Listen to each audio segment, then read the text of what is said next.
తిరుపతి జిల్లా కలెక్టర్ పసుపు చొక్కా వేసుకుని చంద్రబాబు కోసం పనిచేస్తున్నారని కేంద్ర మాజీ మంత్రి చింతామోహన్ ఆరోపించారు. ఇది మంచి పద్ధతి కాదని అన్నారు. తిరుపతి మున్సిపల్ కార్పొరేషన్ కార్యాలయం ముందు కాంగ్రెస్ ఆధ్వర్యంలో నిరసనకు దిగారు.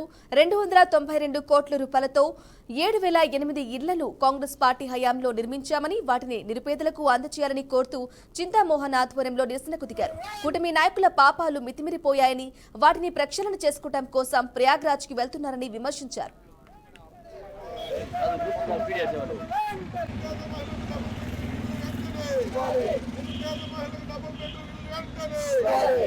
మున్సిపల్ కార్పొరేషన్ ముందుకు రావడం జరిగింది. మొదటిది ఇళ్ళు, రెండవది వైద్యం, మూడవది జిల్లా అధికారుల పనితీరు. కుంభమేళాకి వెళ్తున్నారు, చాలామంది కోట్ల మంది వెళ్తున్నారు.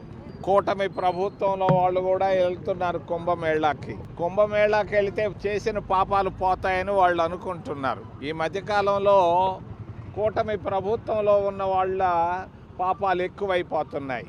అదే మొట్టమొదటి పాపాన్ని మొదటి మీకు చెప్పాలనుకుంటున్నాను.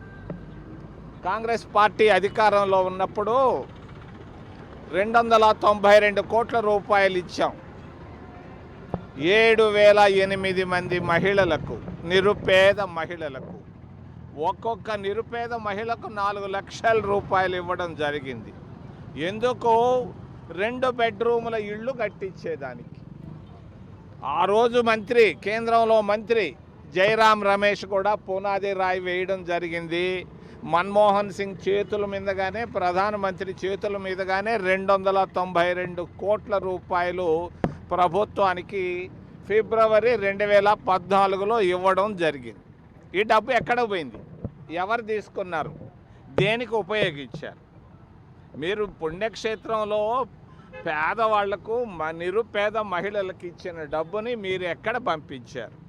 ఎందుకు ఆపేశారు?